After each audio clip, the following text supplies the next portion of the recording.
Yo soy una persona, un adicto en recuperación. Hay un montón de personas de ahí afuera que están sufriéndola y que necesitan ese alguien que diga, yo sí salí de esto, sí se puede, dale.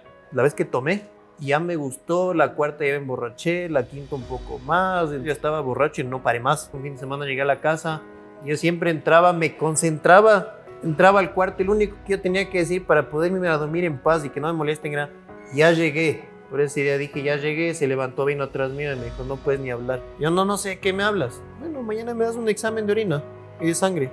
No tuvo que hacerme el examen, él sabía exactamente lo que estaba haciendo. Al día siguiente abrió mi billetera y encontró lo que encontró y ya me tocó aceptar. ¿Qué vino después? Fue una espiral de todo, o sea, desde esa primera recaída que tuve, fue todo de bajada, pero no así. Yo en consumo fui la persona más cobarde del mundo. Era súper valiente para consumir, para darme puñetes, para todo, pero el rato que había que afrontar los problemas, nadie me encontraba en ningún lado. Esa noche tuve un intento de suicidio porque ya no podía más con mi vida. Llegué al punto de decir, soy tan mala, tan asco de persona. Todo el mundo sufría. Entonces dije, se acaba Andy, se acaban los problemas.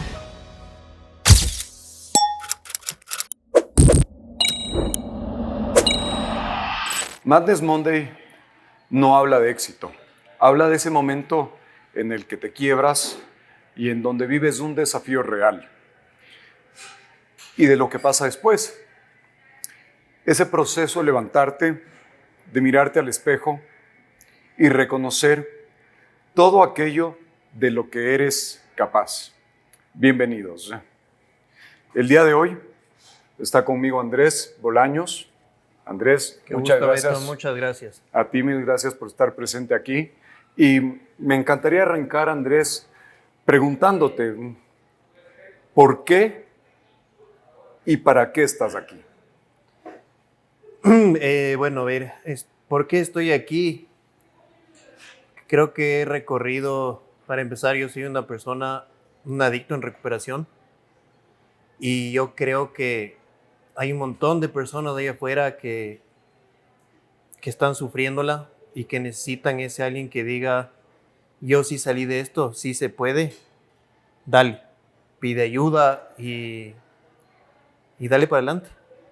Entonces mi propósito en esta vida es tratar de ayudar a un montón de gente, porque yo, como te comentaba hace un rato, puede que es una persona que a mi corta edad he vivido tantas cosas de este mundo de la adicción, que yo les vi viviendo muchísimas cosas de esas personas que de pronto con 40, 50 años no lo han vivido. Y creo que contando mi experiencia podría ahorrarles un montón de malos momentos, sufrimiento, y ese es mi objetivo de vida. Genial. Con eso, ¿puedes darnos un poco de contexto? ¿Quién es Andrés Bolaños hoy por hoy? ¿Tienes familia? ¿Algún hobby? ¿Cómo es tu vida al día a día? A ver, gracias a Dios, digo gracias a Él porque Él me lo da todo. Me regaló una mujer espectacular que es mi esposa, Carolina. Tengo una hija increíble que es el motor de mi vida y mi felicidad absoluta, Isabela, que va a cumplir 2 años. Felicitaciones. Muchas gracias. Y tengo, creo que el apoyo, después de mi esposa, el apoyo más grande que he tenido desde que tengo memoria, que son mis papás, mi hermana y mi hermano. Hobbies, no tengo muchos. Realmente, como te contaba, empecé a jugar pádel en cierta época de mi vida. No tuve con quién jugar, lo dejé. Ahorita estoy súper motivado con el gimnasio. Y nada, pasar en familia. O sea, me encantan las actividades con mi esposa, mi hija. Voy casi, creo que todos los días con mis papás a matarnos de risa, a conversar. Y eso creo que es mi felicidad, no necesito más. Hay algo que las personas, incluso cercanas, no sepan de ti, pero que para ti es un gusto quizás no compartido con el resto. Me gusta estar bastante en mi casa y no salir de mi espacio seguro. O sea, salgo y todo, y voy a mis papás y todo, pero si yo podría, pasaría metido en mi casa. Ok, Ajá. ok. Y Compartiste un poco el motivo por el que estás aquí, Ujú. ¿sí? Lo has denominado un adicto en recuperación. Ya vamos a hablar un poco de eso. Ahora, antes de que caigas en la adicción, ¿quién era Andrés? Andrés fue un, hasta cierta edad, un niño súper feliz, súper sonriente, que hacía reír a todo el mundo con sus ocurrencias, sus travesuras, todo lo demás. Y creo que después de ese Andrés se perdió durante muchísimo tiempo. Durante muchísimo tiempo Andrés se perdió, fue una persona que no se hallaba, que tenía muchos miedos, súper sensible, un montón de complejos y simplemente trataba de pertenecer, por así decirlo. Pero lamentablemente siempre me equivocaba en dónde era que tenía que pertenecer. Entonces ese fue Andrés antes de... Y mencionas dos momentos, Ujú. el Andrés alegre, entusiasta y después el Andrés que se pierde. Si podríamos establecer de manera cronológica, ¿hasta qué momento, hasta qué edad fuiste ese Andrés alegre, entusiasta y en qué momento hubo esa primera ruptura? Yo creo que cuando entré a primer grado, en la primaria, eh, como te comenté hace un rato, para mí la época de primero a sexto grado, la época es de colegio, no fue nada fácil, no fue nada fácil. Y ahí creo que empecé a, como te digo, tratar de pertenecer, no era ni de aquí ni de allá. Eso lo sentía yo. Entonces, creo que ahí fue. ¿Hubo alguna razón en particular por la que sostienes que no fue nada fácil la época de primero, desde primer grado? Eh, Sí, para empezar, yo no estuve para mí, no digo que no sea para todo el mundo, para mí no fue un colegio fácil en el que estuve, al menos de primero a sexto grado. No es un colegio para todos y para mí no lo fue. Eh, yo para empezar era súper gordito, pero súper gordito. Sufría de obesidad desde que tengo memoria, creo. Y entonces me hacían mucho bullying, se burlaban, aprovechaban de mi gordura para igual burlarse de otras cosas. Entonces, como conversábamos un rato, era el gordo tonto, el gordo vago, el gordo tal. Entonces, siempre empezaba por el gordo. Y de ahí le metían un algo más. Y no digo que me haya creído muchas de esas cosas, pero algunas de ellas sí. Entonces ahí es donde yo empecé a cuestionarme y ahí fue cuando muchas veces para que no me digan el tonto decidí callarme. Muchas cosas por decir, porque me decían cobarde, una palabra vulgar que todos la conocemos. Decidí ya no llorar, no demostrar emociones, o sea, hacerme el duro. Entonces, eso creo que fue también. y mencionaste que optaste por quedarte callado Ujú. en muchas ocasiones. Presumo, y no hay filtro en este podcast, entonces presumo que lo que decían era maricón. Sí, correcto. Ok, perfecto. Y además de optar por quedarte callado, ¿cuáles fueron los comportamientos adicionales que empezaste a manifestar durante esta etapa en donde había bullying ya en tu vida? A ver, primero fue el quedarme callado, no decir nada. Y luego poco a poco me fui como desfogando estos sentimientos en agresividad. O sea, por ejemplo, me acuerdo, no sé, mis papás me podrán corregir, que fue en segundo grado. Yo ya me di de puñetes la primera vez y le rompí el diente a uno de mis mejores amigos. En quinto grado, un chico me estaba molestando y le di la cabeza contra el pizarrón y le pegué. Entonces, fue más por ese lado, o sea, por la agresividad, como era, me volví súper impulsivo y agresivo. En muchos casos, el poner ese pare tiene un impacto positivo, digamos, contexto de que la gente deja de molestar, ¿verdad? ¿Fue tu caso o aun cuando optaste por la agresividad, por la violencia, el bullying continuaba? Sí, continuó. Y luego también, no te puedo decir que sufrí una especie de acoso, pero ya se volvió como el modus operandi en el colegio de que las autoridades, todo, para empezar yo tengo TDAH. En esa época no era muy común que te diagnostiquen y que los colegios sepan cómo tratarlo. Entonces hasta para los profesores ya no era el que necesita como que un refuerzo en tal clase, sino era el vago, el malcriado, el que no podía quedarse quieto. Entonces ya se volvió hasta parte de los profesores. Entonces ya era cualquier cosa que yo hacía, no preguntaban el por qué le pegaste a él. Era, llámale a los papás. Reunión con los papás, carta condicional, carta de separación del colegio. O sea, era ya, creo que fue momento de salir. Hablaste del TDAH, ¿no? ¿Cómo describirías tú qué son los comportamientos de una persona diagnosticada con TDAH? Son súper random y son muy locos. O sea, yo puedo estar en un segundo súper feliz, en otro segundo estar pensando en la mosca que pasó por un lado, después puedo estar triste, después en el... Ponte, yo no puedo manejar hasta ahora y estar tranquilo mientras manejo. O sea, me lanzan el carro, me puedo perder la cabeza. Un lento, pierdo la cabeza. Me bajo el carro súper mal genio. Veo un perrito pasando por la calle y me olvidé. O sea, son súper... Van y vienen y son súper fluctuantes. Entonces, eso al menos yo lo siento que es en mi caso. Entonces, podrías decir que el diagnóstico sí conecta con tu propia experiencia. Sí, totalmente. Sí, ok. Ahora, te conviertes en una persona violenta. Uh-huh. Los profesores de una u otra forma entiendo que ya te toman como el niño problema. Exactamente.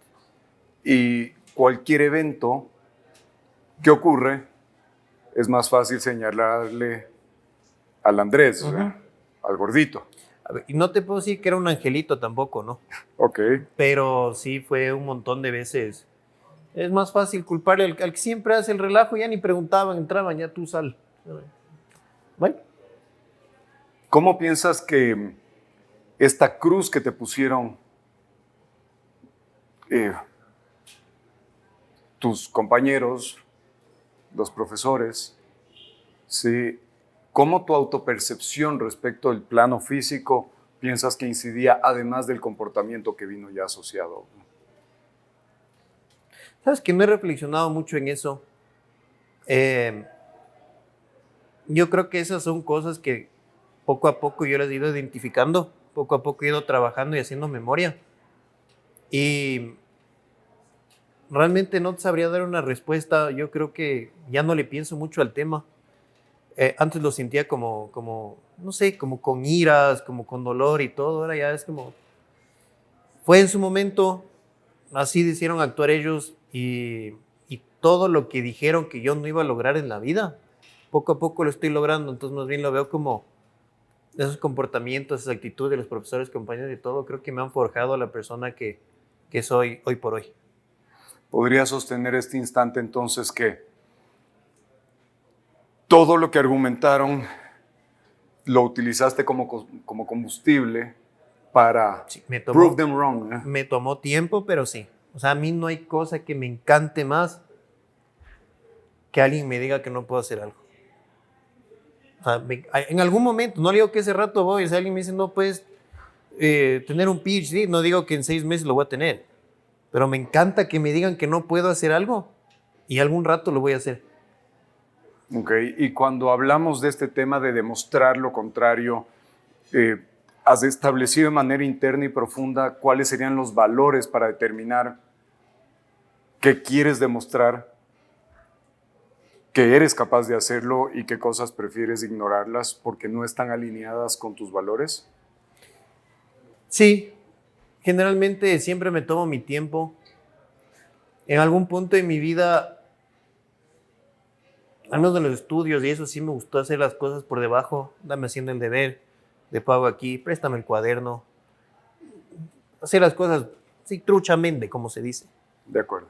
Hoy por hoy te cuento que a mis 35 años estoy estudiando de nuevo una carrera universitaria y, y cada semestre que paso, que ahorita voy a acabar ya el segundo, el hacerlo yo, sin hacer como truchamente, porque en la universidad lamentablemente hay un montón de gente que hasta te toma las clases, pero el esfuerzo que estoy haciendo ahorita, no económico, porque el primero sí me lo pagué yo, el segundo tuve ayuda de mi papá que nunca me deja morir. El esfuerzo que estoy haciendo personal y académicamente no hay mayor satisfacción. O sea, antes lo hacía porque tocaba. Ahora creo que tengo mis objetivos y mis valores claros y lo hago por el motivo correcto.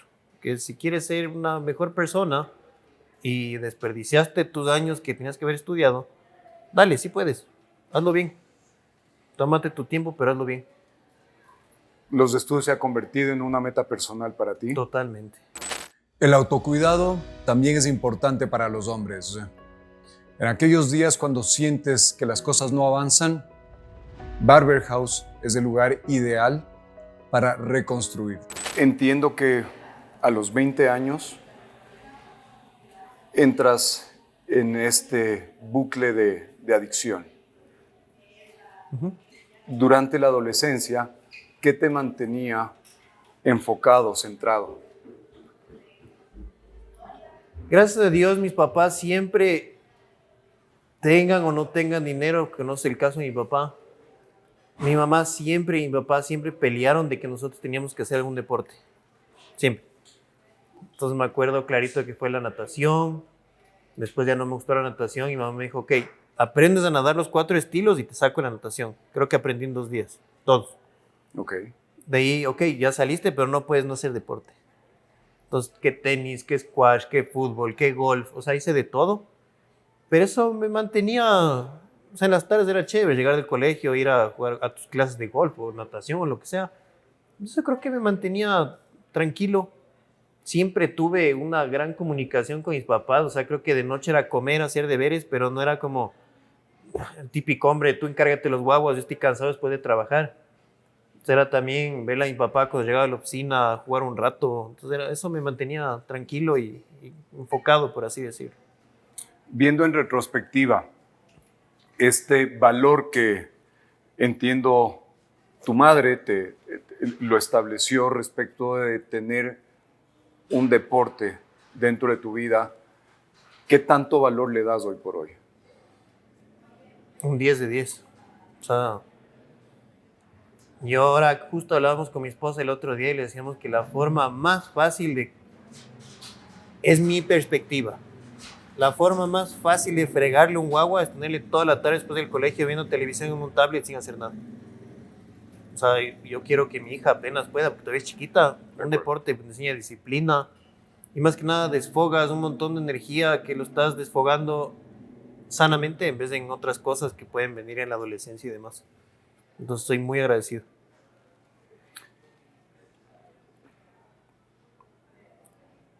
Cumples 20 años. ¿Qué ocurre para que llegues a caer en el consumo de licor?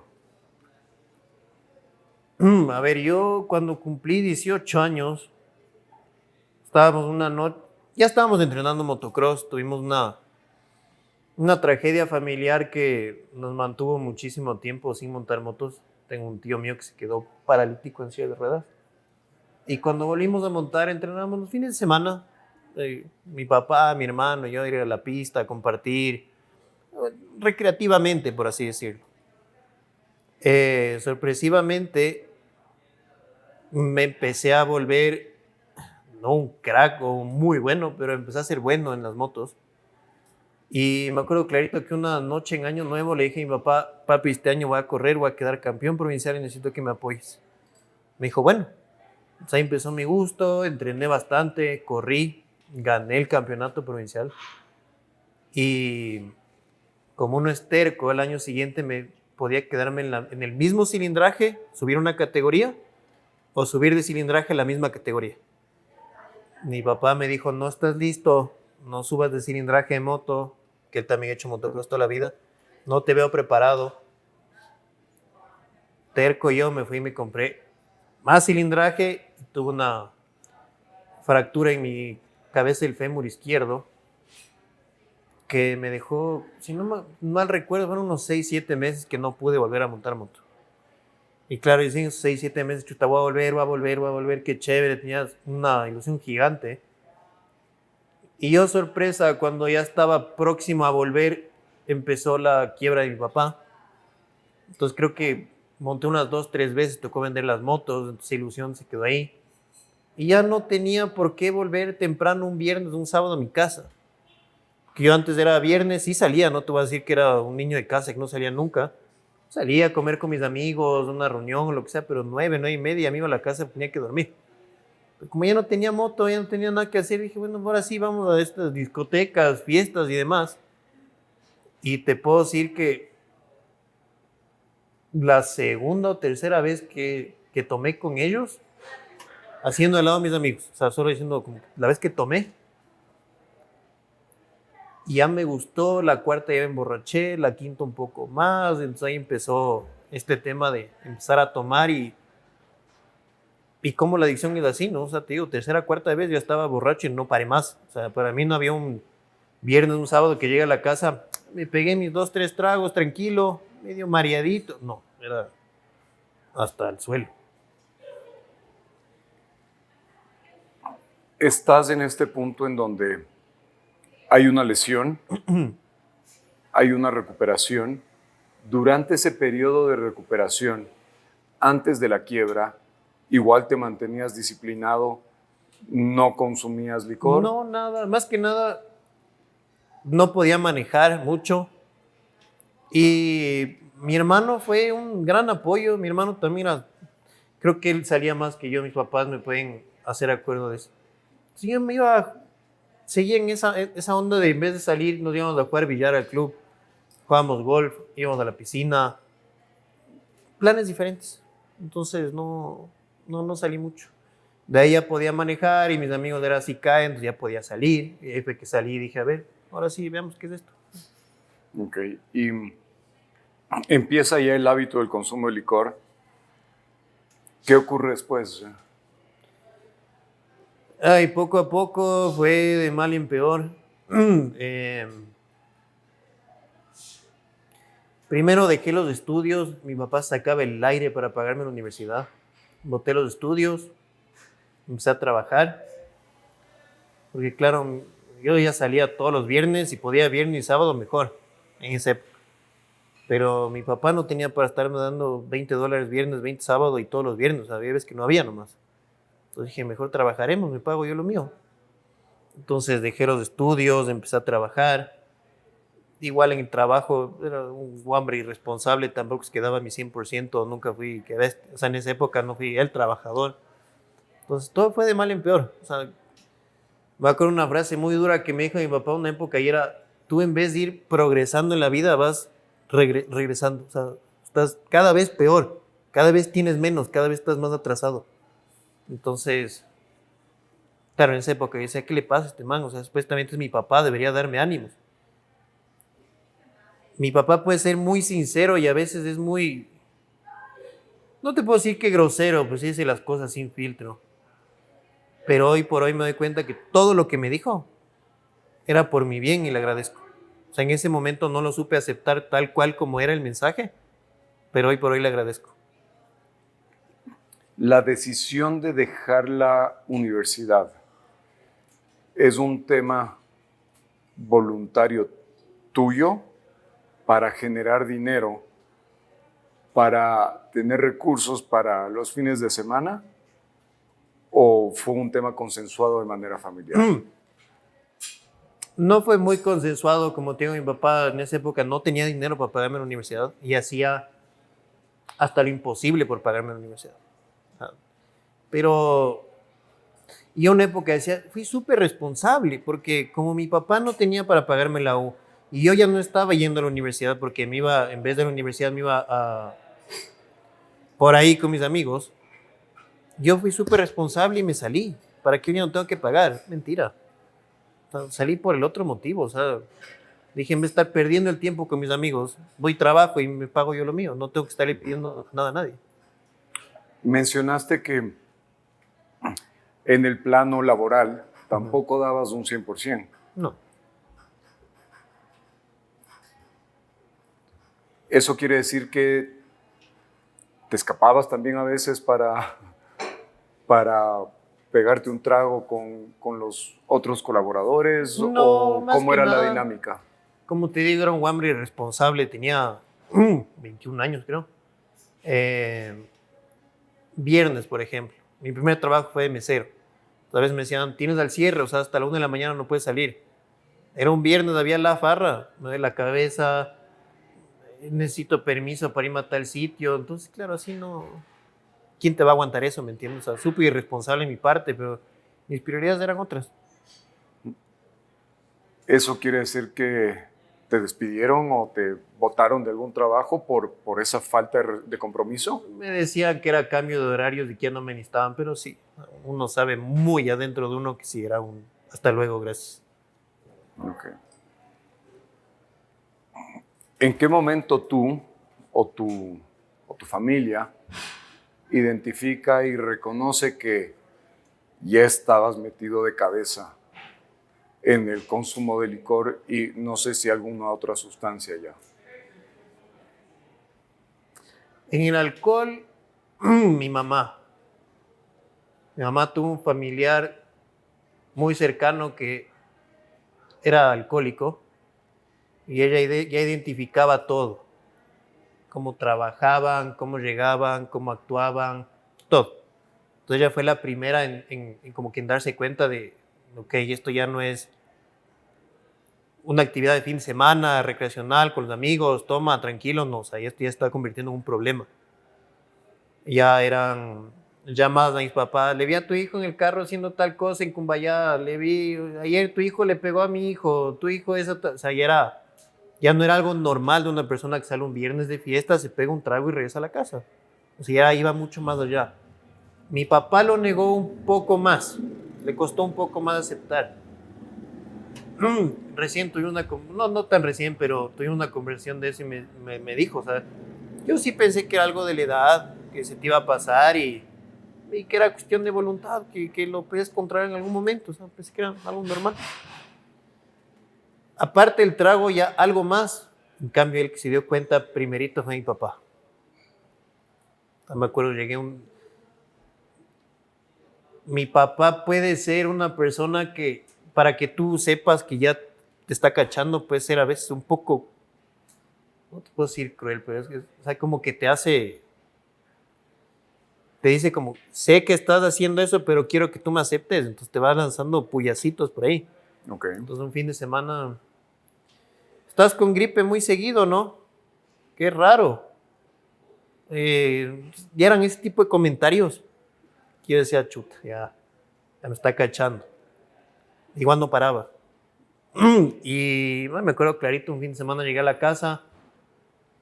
Yo siempre entraba, me concentraba, entraba al cuarto y lo único que yo tenía que decir para poder irme a dormir en paz y que no me molesten era, ya llegué. Me decían, qué bueno, mijo, me daba la vuelta y me iba al cuarto. Por ese día dije, ya llegué, se levantó, vino atrás mío y me dijo, no puedes ni hablar. Yo, no, papi, no tomé. No te estoy hablando que tomaste, no puedes ni hablar. Yo, no sé, ¿qué me hablas? Bueno, mañana me das un examen de orina y de sangre. Bueno, claro, no más bravo. Bueno, no tuvo que hacerme el examen, él sabía exactamente lo que estaba haciendo. Al día siguiente abrió mi billetera y encontró lo que encontró y ya me tocó aceptar. ¿Por cuánto tiempo duró esta racha de excesos? Gracias a Dios, de esa vez que me cachó mi papá, no duró más de 3 meses. Ok. Ahora, mientras, digamos, previo a esta conversación, manifestabas que hubieron 2 momentos en donde hubo la intención de limpiarte, digamos. Sí, en esa época yo no consideraba como que el trago era mi problema.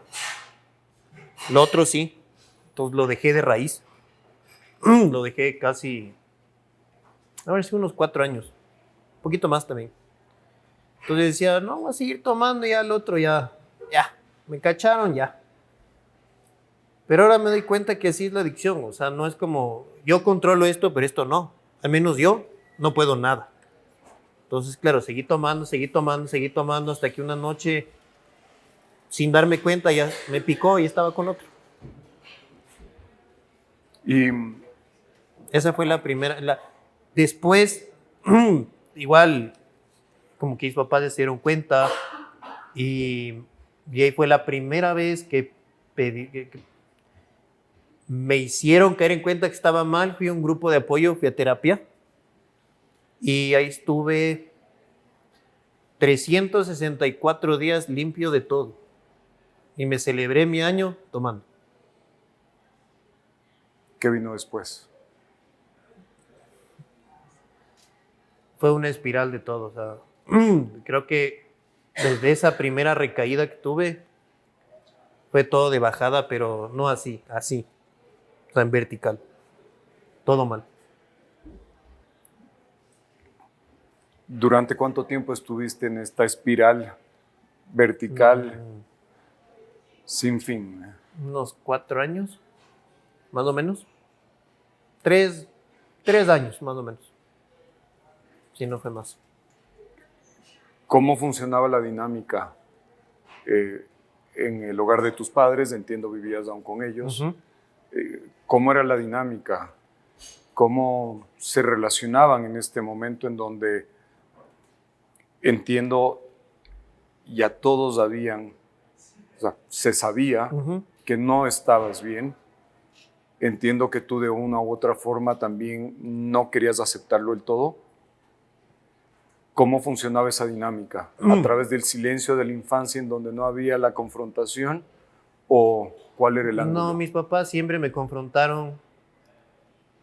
Fue la época más dura de mi vida porque todo lo que hacía era una mentira tan grande. O sea, yo estoy perfecto, estoy súper bien, durante el día estaba perfecto, llegaba a los fines de semana, decía él, ya llegué. Me decían, ok, no está acelerado, se vayan nomás a dormir.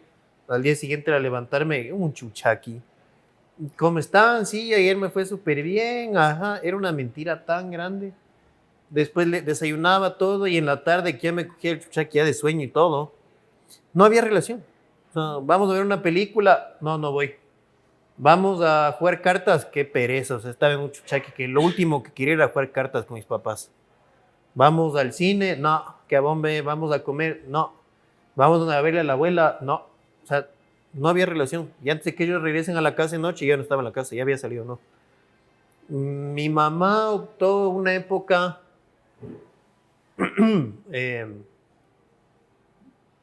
no te puedo decir que ya por darme por muerto, pero sí era como más o menos, no voy a vivir lo que ya viví con este familiar que te cuento de nuevo. Haz lo que se te venga en gana, no me cuentes. Una vez me dijo, Nico, que era más, sí, sabes que hoy día me voy a tal sitio, ni me cuentes, porque sé que todo lo que me estás diciendo es mentira, no me importa dónde te vas, no me cuentes. O sea, haz lo que te dé la gana, ya. Mi papá era un más controlador, ¿a qué hora vienes? A las 12. 12 en punto no estaba en la casa, obviamente yo no iba a contestar el teléfono. A mí un amigo, a mi otro amigo, al papá de mi amigo, al guardia de la urbanización de mi amigo, al taxista que pasaba por un lado, a todo el mundo. Entonces, mi papá no tenía vida. Mi mamá, obviamente, podía decir, no me cuentes, no me interesa. Yo soy su hijo, seguramente tampoco la pasaba bien. Mi hermano pasó a ser mi segundo papá, no era mi hermano menor. Era, ¿dónde estás? Fulano, ¿estás con mi hermano? Sí, ¿dónde están? Ya le voy a ver, sácale. No le digas que ya estoy yendo, solo llego y le sacas. ¿Dónde estás? Por favor, te voy a recoger, ya vamos a la casa, por favor, yo te recojo, vamos. Fue una época durísima para todos. O sea, con mi hermana no cruzaba palabra. Mi hermana era la que, yo decía que era la chismosa, pero le digo que, o sea, era mi salvadora, porque mi mamá, habían épocas que yo ocultaba tan bien lo que estaba haciendo, que decían como, por fin se está estabilizando un poco. Mentira, ayer me contaron que se dio de puñetes y que tomó y se quedó inconsciente en tal lado y que hizo tal cosa y que chocó el carro. Y yo decía, qué chismosa, o sea, esta mamá me trata de fregar la vida. Pero no, o sea, estaba diciendo, él no está bien, no, o sea, espabilen, no está bien. Mi hermano igual, mi hermano la relación que yo tengo con mi hermano, pocas veces he visto entre hermanos. O sea, somos uña y mugre, somos los mejores amigos. Y él trataba de hablarme, ¿no? Como, oye, no hagas esto, loco, mis papás te van a cachar, ya madura, no seas niño, pero vamos a jugar billar o vamos a hacer algo. O sea, como que trataba le hablo, ya todo bien. Pero él también decía, papá, el Andy no está bien. Ma, el Andy no está bien. Ayer me contaron que hizo esto. Pero como yo no cambié, mis papás no me podían encadenar al cuarto para que no salga. O sea, ven acá, en la casa de mis papás teníamos una silla con ruedas de oficina que le llamábamos la silla. O sea, te sentabas ahí cuando te iban a mandar al diablo. Tú ya era el personaje número uno de la silla. O sea, yo estaba ahí por lo menos 3, 4 veces a la semana. Me hablaban, me decían, ya, déjate tonteras, todo. Sí, pa, qué bestia, perdón, sí. Si no era esa noche, era el día siguiente, que ya estaba haciendo tontera y media, ¿no? Los hombres nos comunicamos distinto que las mujeres.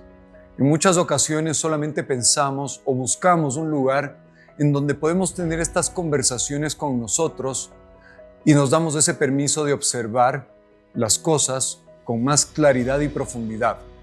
Para ello, Legacy Specialty Coffee es el lugar indicado para alcanzar tus nuevos objetivos y trazar tu vida. Mencionaste que fue un periodo de 4 años. Más o menos, sí. Más o menos. ¿Tenías un trabajo estable o era la misma dinámica que me señalaste antes? Tuve en esa época 2 trabajos. El uno duré 2 años y el otro, no fueron 4 años, fueron 3 años, 11 meses. Me faltó un poquito para cumplir los 2 años. Y ahí fue cuando ya fue el final, mi última época de consumo, todo el acabose de mi vida y cuando decidí pedir ayuda. O sea, tuve 2 trabajos en 4 años. No rendí al 100%, sin embargo, mis papás podrán dar fe, yo así esté en el peor chuchaqui, o a veces llegaba a las 5 de la mañana a la casa, me dormía media hora, con lo que consumía no dormía, a las 6 me estaba bañando y me subía al bus para ir a trabajar. Entonces, ¿quién te rinde bien así en un trabajo? Nadie, a menos sea Superman. Entonces, siempre estuve, de lunes al día que me tocaba, siempre llegué a la hora puntual y salía a la hora que tenía que salir. Mi rendimiento no era al 100%, no lo era. Yo trabajaba en ventas y aún así, estando tan mal, era el mejor vendedor de donde estuve. Siempre tenía las comisiones más altas. Pero claro, no, los jefes se daban cuenta. Tuve una convención una vez fuera de la ciudad para la marca con la que yo trabajaba y todos se dieron cuenta que era viernes, sábado y domingo. El viernes nos metimos una farra con unos compañeros del trabajo que yo el sábado, el segundo día de la convención, estaba así. Todo el mundo se dio cuenta. Entonces eso, ya la gente empieza a hablar, échale un ojo, ¿por qué está así? ¿Por qué no llegó? ¿Por qué hizo esto? ¿Por qué no hizo esto? Entonces, sí, no fue mi mejor desempeño, sin embargo, tampoco fue como antes de, hoy ya tengo fiesta, no voy a venir a trabajar, nos vemos. No fue así. En medio de todo eras más responsable, entre comillas. Sí. Ok. Y cuando mencionaste 1 año, 11 meses hasta que decides pedir ayuda. ¿Qué fue lo que te impulsó a pedir ayuda?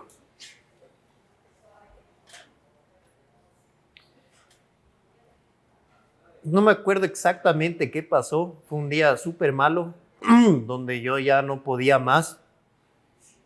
Y yo, no digo todo el mundo, yo en consumo fui la persona más cobarde del mundo.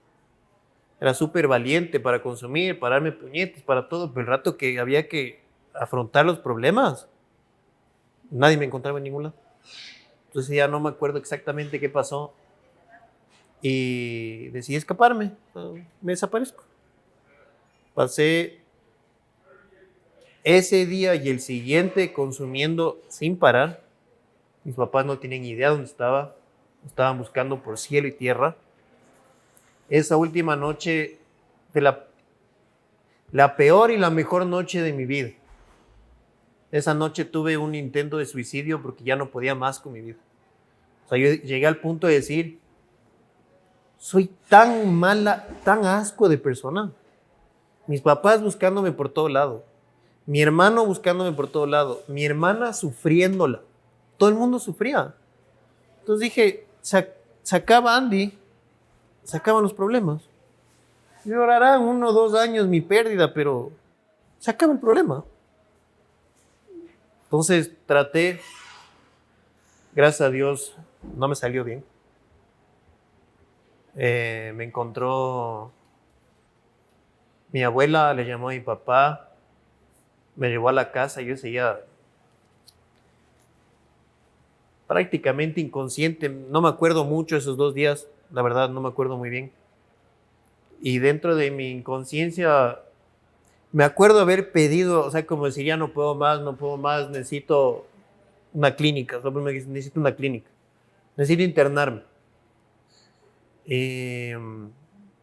Pues digo que fue la peor y la mejor noche de mi vida, la peor por eso y la mejor porque fue cuando decidí pedir ayuda. Al día siguiente pedí ayuda. Mencionaste que es súper poderoso, la peor y la mejor noche.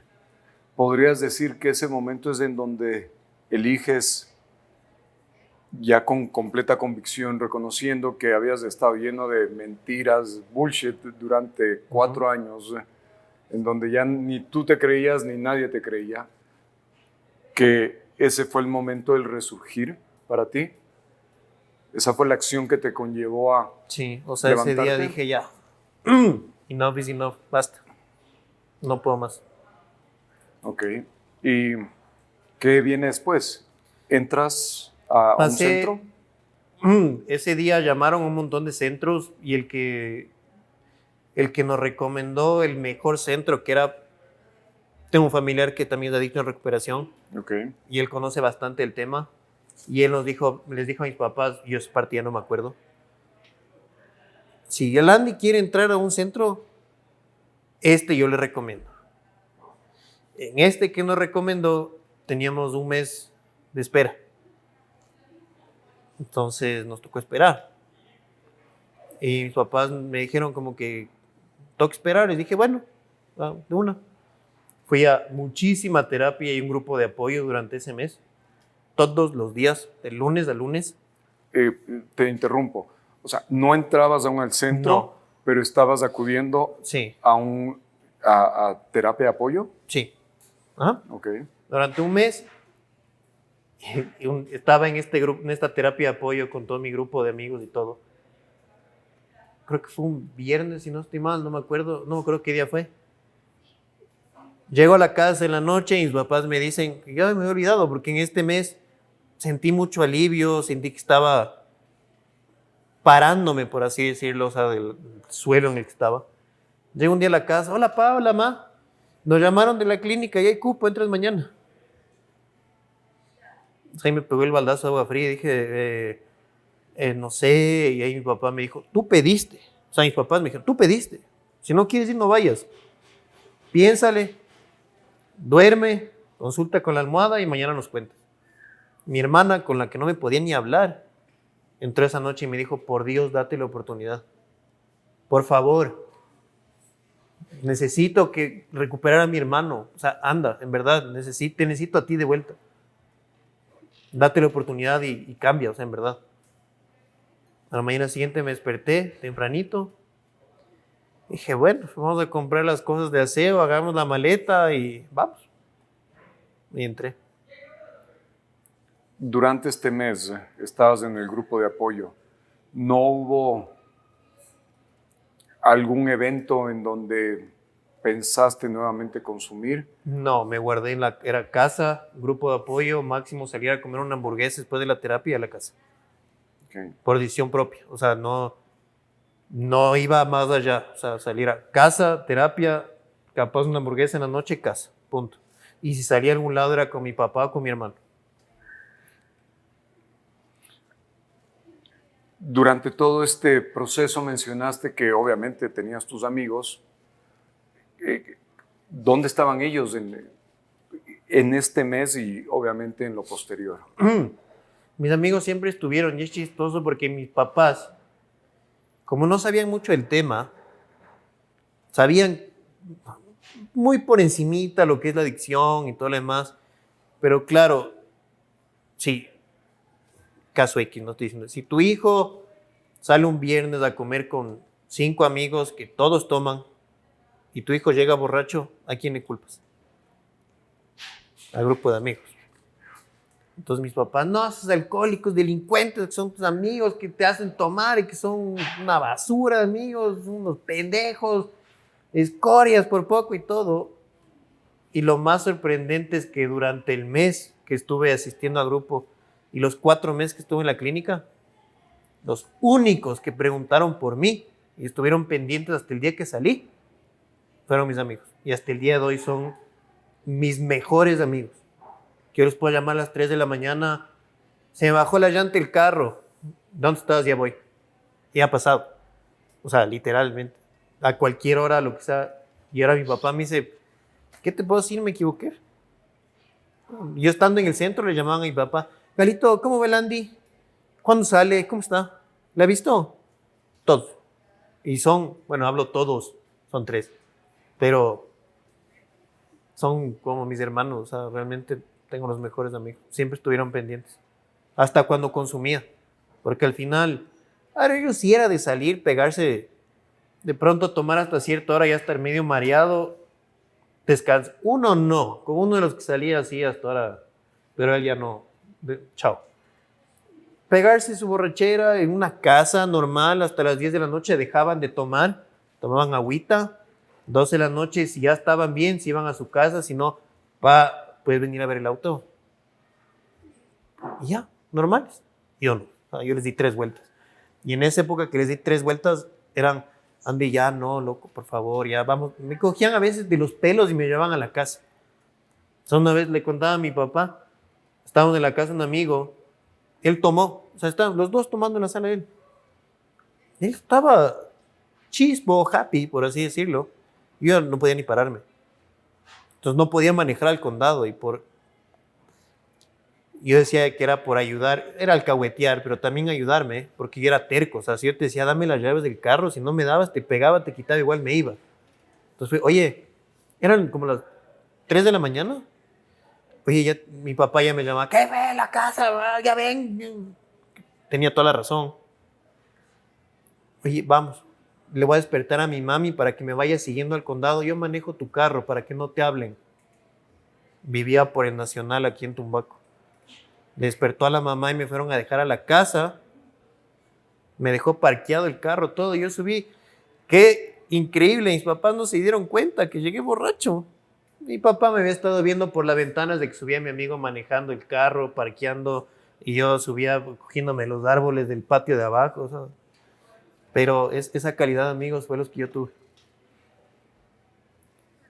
¿Qué pasaba durante? O sea, ellos, entiendo, también se pegaban sus tragos y todo, pero pues, no llegaban al exceso. ¿Con quién seguías? De vez en cuando, como completabas todo la el fiesta? mundo, sí se les iba la mano. O sea, creo que todo el mundo se ha pegado esa borrachera que es chuta, y sí se me fue la mano. Ya ellos iban a la casa y yo buscaba con quién. ¿Caíste en alguna mala compañía en algún momento cuando buscabas con quién más Totalmente. seguir la Un fiesta? montón de amigos que no, lo único que buscaban era, cuando tenía carro, quién les ponga el carro y quién les ponga el trago y demás cosas. Salí de ¿Dónde la están clínica. ellos ahora? No tengo idea, gracias a Dios, y no me interesa saber. Salí de la clínica y desaparecieron. Una vez me encontré con uno y me dijo, ahí está, pues el pastorcito que ya no toma. Chévere. Entras al centro y ¿cuál es tu reacción? ¿Cómo es la dinámica cuando ingresas? ¿Hubo algún proceso interno como parte de la metodología, digamos, del centro o cómo funcionó todo este? A mí lo que me encantó de mi centro es que todo fue todo ahí es así. Pasaste la puerta, despídete de tus papás. Fue la cosa más dura que he tenido que hacer en mi vida. Y sales de la oficina donde tus papás están firmando tu ingreso. No es como, a ver, ¿cómo te sientes? ¿Quieres descansar? ¿Estás bien? A terapia. Ese rato. Y a la rutina con todo el mundo. Dices que fue la despedida más dura que has tenido. ¿Qué se te pasaba por la cabeza? ¿Pensaste como que nunca más los voy a ver? No, ¿Cuál no. era la... ¿Por qué fue tan dura? Fue súper duro saber que mis papás estaban dejando a su hijo en un centro de rehabilitación con gente que no conocían. Y despedirnos es duro. O sea, como te contaba mi papá igual en su entrevista, nosotros somos demasiado unidos. O sea, o todos en el suelo o todos en la cama. Yo nunca por poco creo que una sola vez viajé solo a Estados Unidos a traer mercadería, una vez que vendí unas cosas, pero de ahí era todos juntos. Entonces decir, chao, 3 meses o lo que sea de mi familia fue súper duro. O sea, verle a mi mamá llorando, a mi papá firmando el ingreso, fue un momento súper, súper duro. Que me tocó coger y darle un beso en la cabeza a mi mamá, a mi papá, chao, nos vemos, salir hecho el duro y irme llorando como niño chiquito. O sea, no, si me quedaba y chao, pa, sí, te voy a extrañar, mami. No me hubiera quedado. Fue muy duro. Mencionas que ingresas y que es directo a En terapia. ese rato a la sala de terapia. Ok. ¿Cómo fueron los días dentro del centro? ¿Solo terapia? ¿Había actividad física, manual? Sí, nos levantábamos, era a limpiar el cuarto, cosa que yo no había hecho en mi vida. Tender tu cama, que nunca hice en mi vida. Trapear, barrer, limpiar el baño. Después de todo eso era desayunar. Después del desayuno era cambiarte. Terapia, 2 horas. Salías, hacías 1 hora y media de actividad física. Si es que querías, no te obligaban a nada, pero tenías que estar en el patio. O sea, no podías estar todo el tiempo adentro. Después de la terapia, almuerzo, descanso, 1 horita, terapia, lunch, cena, terapia, a dormir. ¿Compartías la habitación con alguien o 6 estabas personas por tu más. cuenta? 6 personas más. ¿Cómo fue la dinámica con 6 desconocidos? La Todos en una primera misma noche situación? creo que dormí con el potito contra la pared por si acaso. Pero al día siguiente realmente no me puedo quejar de nada. O sea, gracias a Dios me tocaron unos compañeros súper chéveres, que varía mucho, ¿no? Porque no todo el mundo tiene el mismo tiempo que tú. O sea, uno va saliendo, después entra otro, entonces es súper variante. Mis papás me preguntan siempre, y un montón de gente, a mí la época de la clínica fue una época increíble. O sea, me acuerdo de la clínica con mucho cariño, como una oportunidad donde crecí un montón y donde recuperé al Andy que me acuerdo hasta los 6 años. ¿Qué encontraste allí que podrías decir hoy por hoy que quizás en todo este debacle faltó? Paz Paz. conmigo mismo. Aprendí a perdonar a mí mismo, a aceptarme tal cual soy y saber que no está mal como soy. O sea, hoy por hoy a mí no me importa qué opine la gente de mí, yo soy yo y punto. Si les gusta bien, si no también. Ya no siento que tengo que pertenecer en ningún lado. Te caigo bien, chévere, si no, no te lleves conmigo. Así de simple. Entonces yo hoy por hoy, te puedo decir sinceramente que tengo paz conmigo mismo. La comunicación es poderosa y detrás de cada producción hay un equipo que cree en el poder de los hombres. Digital Creative Studio. Comunicación que impacta. Cuando dices, soy como soy, ¿quién eres? Soy un loco desquiciado. O sea, todos los días mi esposa se mata de la risa conmigo y me dice que soy un tipo extremadamente amoroso y que doy mi 100% por las personas que están a mi lado. Soy una persona que, como te contaba hace un rato, puedo estar ahorita matándome la risa en cuestión de... Se me cayó la servilleta al piso, pierdo la cabeza soy un irático, demente a veces, pero soy un buen tipo. Me quiero, ahora soy responsable en todo lo que hago. Ya no soy un dolor de cabeza para nadie. No le hago daño a nadie. Y creo que en la vida de muchas personas ahora ya soy luz en vez de ser oscuridad. Encontraste paz dentro del centro. ¿Qué es lo primero que perdonaste de ti? Todo el daño que me hice. Las oportunidades que perdí, que desperdicié, perdón, no que perdí. Todo el daño que hice a los demás, a mi familia. Sané muchas cosas, Beto. O sea, sané todo eso que tenía dentro. Y creo que el aceptarme a mí mismo tal cual soy me quitó un montón de, como se dice criollamente, un montón de pajas mentales. Como, de ley, esa chica no salió conmigo porque todavía estoy medio gordito o tal cosa.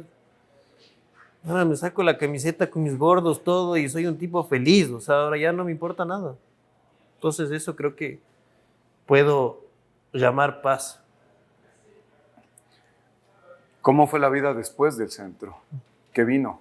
¿Dónde estamos ahora? Al principio fue muy duro porque en el centro es un lockdown total.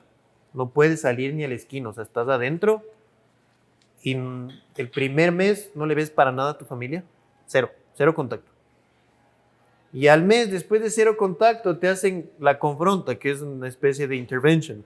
Okay. Que tú no puedes hablar, toparles, abrazarles, nada. Entonces, encima más de que pasas un mes sin verle, sí, yo decía, qué lindo, un mes sin verles, y cuando ya les veo, vienen y te dicen, por poco que es una porquería en tu cara. Pero esa porquería que te digo después de un mes que me rompió, que pasé llorando 2 días seguidos, también me abrió los ojos. O sea, yo veo que todo lo que pasó en la clínica, nada lo veo como negativo. Todo lo que pasó ahí fue para positivo. Entonces, cuando salí fue duro, porque como te digo, no les vi, no sabía. Encima más fue plena pandemia. A los 30 días que yo estuve ahí, mis papás hicieron la confronta un viernes, el lunes fue lockdown total. Nadie podía salir a las calles. Entonces, claro, yo salí, te cuentan, ¿no? Sí, está este virus, Pero salí y me acuerdo, primero adentro no había mascarillas porque no entraba ni salía nadie. De acuerdo. Vivíamos felices de la vida. Entonces salí, mi papá, tienes que ponerte esto. Y yo, ¿para qué mascarilla? Ponte.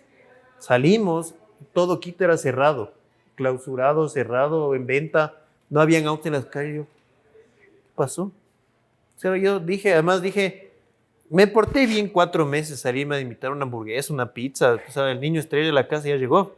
Nada. Acabo de pedir de favor que me compren un desodorante. Pero ahora agradezco eso, o sea, todo. Fue muy duro porque, tío, no estaba acostumbrado a nada, no podía salir. Carro, cero. Plata, ¿qué necesitas? Es que te voy a dar un chocolate. No necesitas. Desodorante, ya bueno, toma. Entonces fue duro. No sabía cómo comportarme. O sea, yo te digo, toda mi vida laboral y académica respecto a universidad fue con el trago encima, ¿me entiendes? Entonces fue... De acuerdo. O sea, y además, como te digo, empecé tarde todo en mi vida a salir, a hablar con peladas, a salir con una chica, todo lo demás. Primera vez que salí con una chica, era así. ¿Y cómo te llamas, Andrés? ¿Cuántos años tienes? 30. No hablaba, no podía. Entonces fue duro, pero poco a poco fui saliendo adelante, aprendiendo a vivir. Mencionaste que dentro del centro, esto tras de cámaras, se elaboraba un plan de acción, una hoja de vida. ¿Es el término? Sí. Ajá. Un plan de vida. Plan de vida, gracias. Están encerrados, estás describiendo tu plan de vida, de pronto sales y hay este lockdown, estamos en una etapa de COVID, las cosas están de cabeza. ¿Cuál fue el primer feeling cuando tienes una hoja de ruta escrita, sales y ves, como tú mencionaste, cerrado, venta, clausurado, la paja rodando por la calle. ¿Hubo algún impacto en tu cabeza? No, porque gracias a Dios en la clínica aprendí también a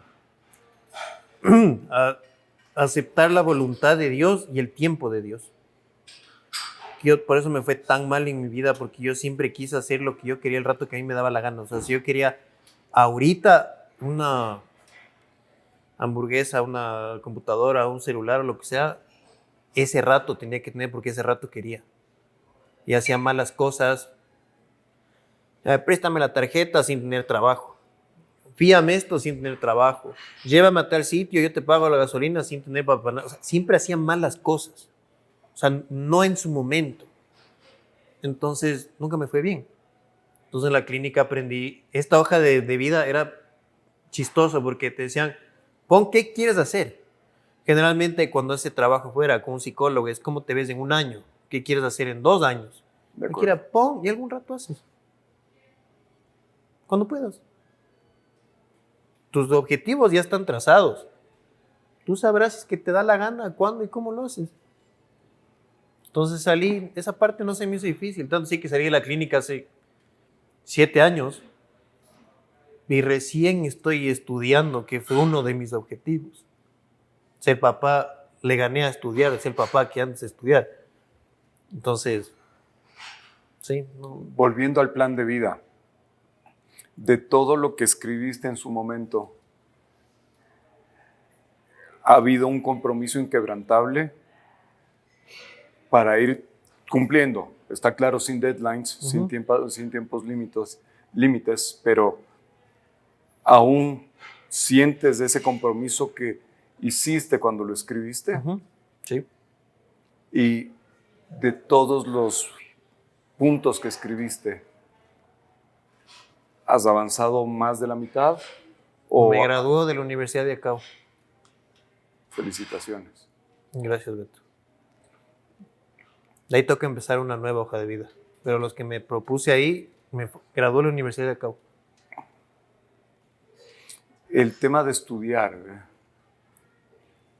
¿por qué te lo pusiste como uno de los objetivos en tu plan de vida? Me puse dentro de la lista, me hice una mini lista. Me comprometí a recuperar absolutamente todo lo que desperdicié y boté a la basura en mi época de consumo. Y estudiar fue uno de ellos. ¿Un compromiso personalísimo o piensas que también sujeto a esta responsabilidad que no mantuviste con tu familia en su momento? No lo hago por mi familia. Es totalmente personal.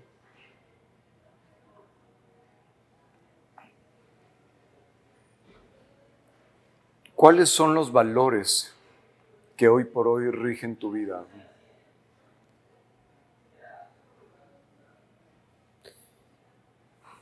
Ser paciente, honesto.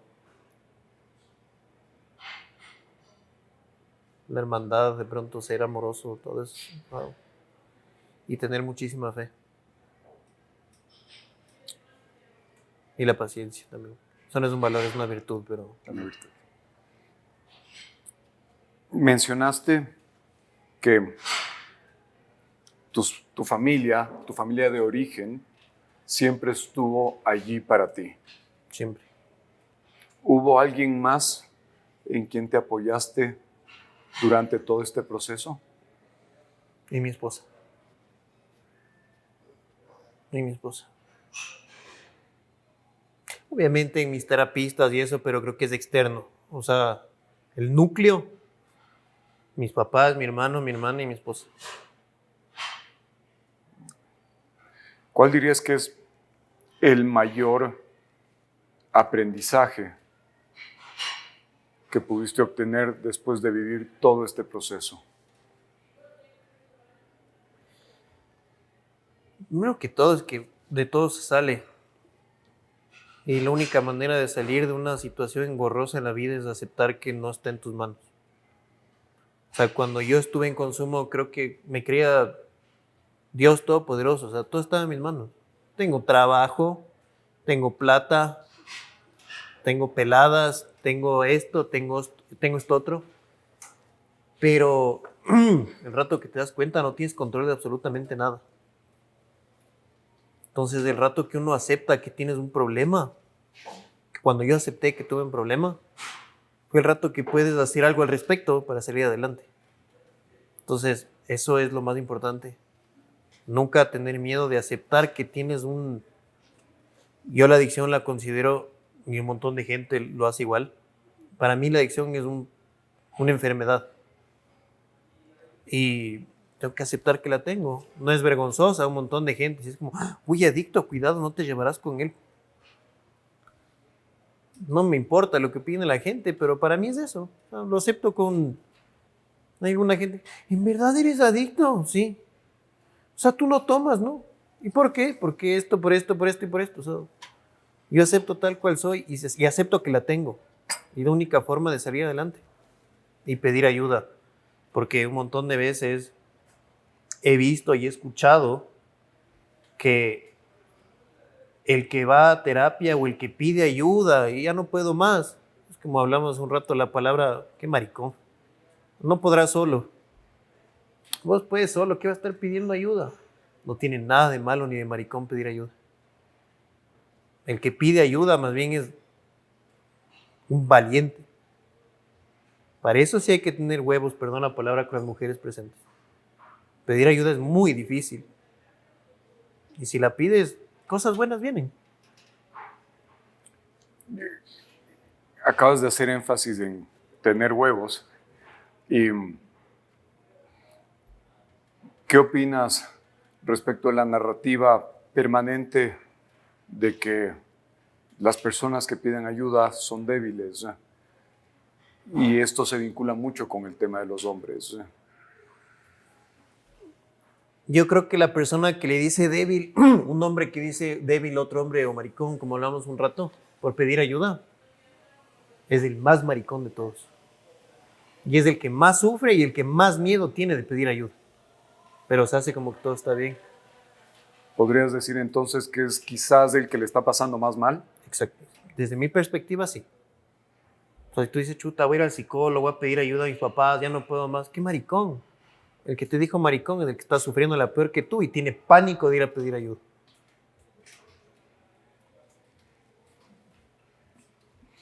¿Hubo algo de ti que creíste que era real y que no lo fue durante todo este proceso, durante toda tu vida? Algo que pensabas que era real, pero que a la final descubriste que no lo era. Que era incapaz. Que eras incapaz.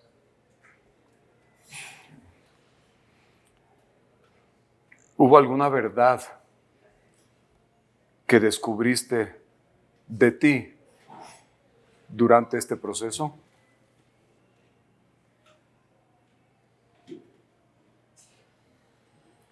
Sí, más que nada, como te contaba, la verdad más grande es aceptar que soy todo lo contrario de lo que estaba aparentando ser, el 100% contrario de lo que soy. O sea, yo no era el más malo, que nada me afecta, yo no tengo sentimientos, todo está en mis manos, todo ese rato que volví a aceptar el Andy que soy, fue que te digo que me recuperé al Andy que era de chiquito. Esa sonrisa, ser sensible, llorar en una película sin tener miedo. Y a veces, para mí, ponte a conversar con mi papá o mi mamá durante esta época de consumo, yo no hablaba. O sea, yo no les contaba nada de mi vida.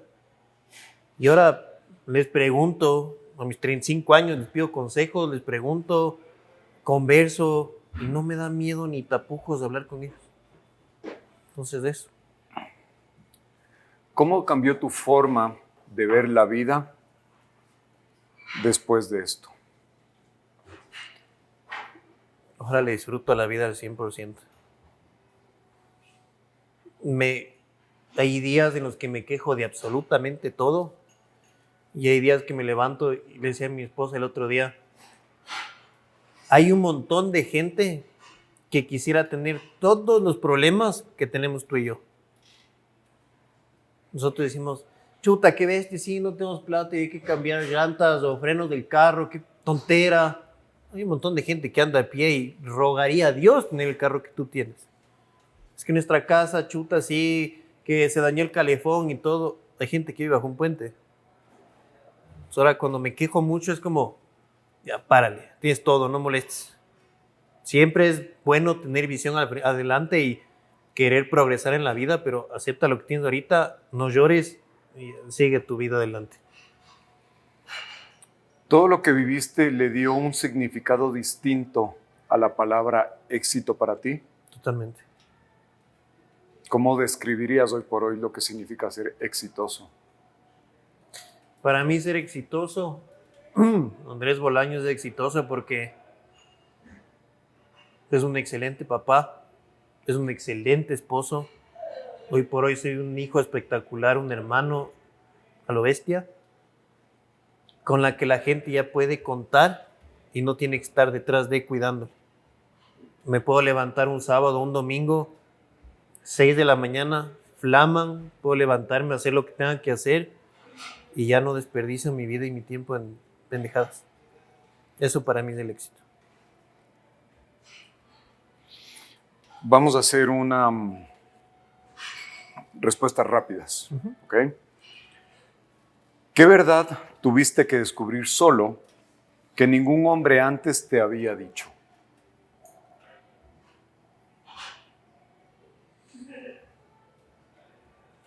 Que uno solo no puede.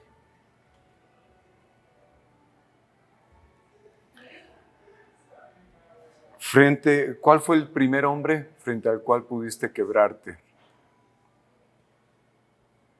Ante mi papá. ¿A qué hombre le estás abriendo la puerta el día de hoy con todo el mensaje? A mi hijo del futuro.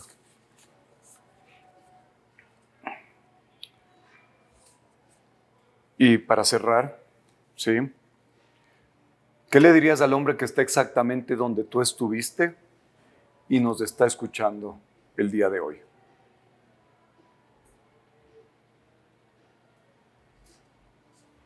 Que hay un montón de gente que le ama y que está velando por él y que cuando él decida tomar la decisión de salir adelante, hay un montón de gente que le va a ayudar a levantarse y a salir adelante. Tienes 30 segundos para compartir una reflexión final.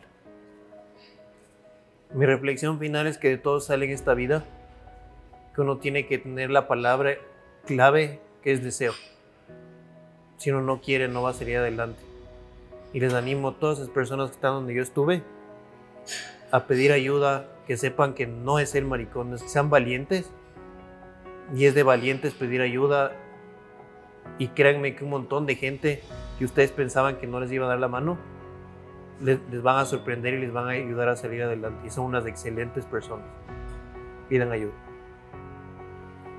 Andy, te agradezco por todo lo que has compartido el día de hoy. Como tú lo mencionas, y me adhiero a tus palabras, se requiere de mucha valentía para poder, como decimos coloquialmente, agarrar el toro por los cuernos. Y te reconozco y te agradezco por estar aquí presente, compartir tu historia con muchas personas que estoy convencido que o estuvieron allí, salieron de manera más rústica quizás, o personas que están en ese momento. Si llegaste hasta aquí, es porque algo de lo que escuchaste conectó contigo. No te quedes solo con esto, mándalo a otro hombre, uno que sepas que lo necesita, aunque quizás no te lo haya pedido. Nos vemos el próximo día lunes, Madness Monday. Muchísimas gracias, les agradezco. Muchas gracias, Beto. Mil gracias, mi hermano. No, gracias a ti.